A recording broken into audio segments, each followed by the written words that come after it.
Hello everyone, welcome to my YouTube channel Bangla update. বন্ধুরা, কথা ধারাবাহিকের আজকের পর্ব নিয়ে চলে এসেছি। টিভির আগে আপডেট পেতে আমাদের সঙ্গে যুক্ত থাকুন। তো বন্ধুরা, আজকের পর্বে শুরুতেই দেখবেন এভি ব্যান্ডেজ করে দেয় কথার কাটা হাতে। তারপর কথা আর এভির সুন্দর একটা মিষ্টি মুহূর্ত আজ আপনারা দেখতে পাবেন, যেখানে কথা এবং এভি একে অপরকে জড়িয়ে ধরে, তার কারণ কথা খুব কাঁদতে থাকে। তখন এভি তাকে বলে, আর কাঁদিস না, আমি তো এসে গেছি, কিচ্ছু হবে না।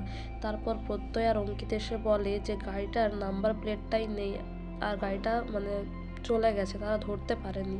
তারপরে কথা বলে, আমি আপনার কাছে হাত জোড় করছি পাচক মশাই, চলুন, আমাদের দেরি হয়ে যাচ্ছে, রথ টানতে হবে তো। তখন এভি বলে, তোর গোবরগিরির কাছে আমাকে হার মানতেই হয়। এদিকে কথা যাওয়ার পথে দেখতে পায় যে সেই বক্সগুলো, যে ঘরে কথাকে আটকে রাখা হয়েছিল, সেই বক্সগুলোর মধ্যে বিশ্বাস নামটা, টাইটেলটা সে দেখতে পায়। তারপর তারা জগৎব্রহ্মপুর ফিরে আসে। আর এভি অসুস্থ থাকায় গাড়িতেই থাকে, কিন্তু কথা সেখানে এসে ঠাকুরের কাছে প্রার্থনা করে আর বলে, জগন্নাথ দেব, তুমি আশীর্বাদ করো, তুমি তো জানো পাচক মশাইয়ের শরীর ভালো নয়, তাই দুজনের হয়েই আমি রথ টানতে যাই, তুমি আশীর্বাদ করো, তুমি আমার সাথে থেকো, আমি যেন রথ টানতে পারি। কিন্তু কথা অনেক চেষ্টা করলেও সে রথের চাকা কিন্তু আর গড়ায় না। তারপর কথা মনে মনে কষ্ট পায় আর ঠাকুরকে বলে, আমার কি ভালোবাসার জোর নেই? কিন্তু তারপরে দেখা যায় এভি চলে আসে আর রথের একটা দড়ি সে তার হাতে তুলে নেয়। তারপর জগন্নাথ দেবের আশীর্বাদে রথের চাকা গড়িয়ে যায়, যা দেখে গুহ পরিবারের সকলে আর সেখানকার উপস্থিত লোকজনেরা সবাই খুব আনন্দ হয়, খুশি হয়। আর বাকি কথা আর এভি দুজন মিলে জগন্নাথ দেবের এই রথ টানে আর তাদের যে পুরনো 150 বছরের পরম্পরা সেটা পূর্ণ করে। এদিকে কথা ঠাকুরের জন্য একটা গানও গায়। তারপরে সেখান থেকে ঠাকুরের কাছ থেকে কথা একটা প্রদীপ নিয়ে আসে আর এভির মাথায় সেই আলোর আশীর্বাদটা দিতে গেলে এভি তার হাতটা ধরে নেয়, কথার হাতটা ধরে নেয়। তারপর প্রথমে সে কথার মাথায় আগে ছুঁয়ে দেয়, তারপর নিজের মাথায় ছুঁয়ে দেয়, কথার হাত ধরেই। তো আপনারা খুব সুন্দর সুন্দর মিষ্টি মুহূর্ত আজকাল দেখতে পাচ্ছেন এভি আর কথার মধ্যে।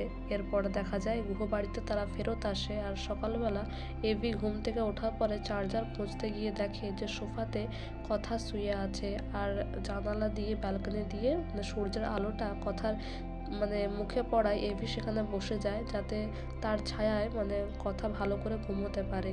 কিন্তু কথার মুখটা দেখে এভি একটু হাসে আর মনে মনে বলে, গোবরদেবী গোবরগিরি করলেও সাহস আছে, কিন্তু এত কিছু এত ইনসিডেন্ট ট্যাকেল করে নেয় একাই, তাই মানতে হচ্ছে যে ও খুব সাহসী। কিন্তু তাকে ফ্যাক্টরিতে আগুন লাগিয়ে দেওয়া আর এইভাবে কিডন্যাপ করা, এগুলো তো ক্রাইম, কে করছে এগুলো আমাকে জানতে হবে। তারপর দেখা যায় এভি কথার গায়ে চাদরটা ভালোভাবে তাকে ঢাকা দিয়ে দেয় আর ব্যালকনি জানালার যে পর্দাটা সেটাও সরিয়ে দেয়।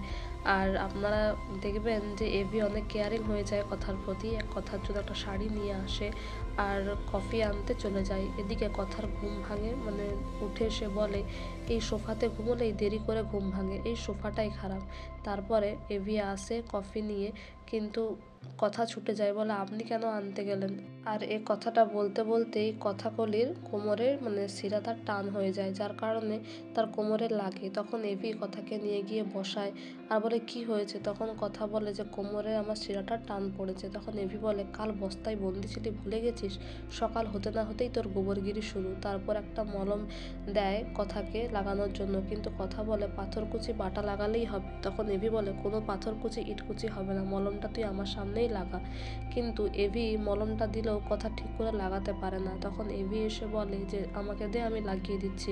প্রথমে কথা না না করলেও তার পাচক মশাইয়ের কাছে সেই সবজি তাকে হার মানতে হয় আর মলমটা সে এভিকে দিয়ে দেয়। তারপর এভি কথার কোমরে সেই জায়গাতে মলমটাও লাগিয়ে দেয়। এদিকে আগামী পর্বে আপনারা দেখবেন কথা বলে যে শঙ্কু কাকা কাউকে প্রতি মাসে কারো কাছ থেকে মোটা অঙ্কের টাকা পেত, জানতে হবে যে সে কার কাছ থেকে এত টাকা পেত, যে কিনা গুহ বাড়িরই আপনজন। আর এদিকে প্রত্যয় এসে বলে যে কোনো একটা ট্রাভেল কোম্পানি থেকে কিন্তু সেই গাড়িটা ভাড়া নেওয়া হয়েছিল।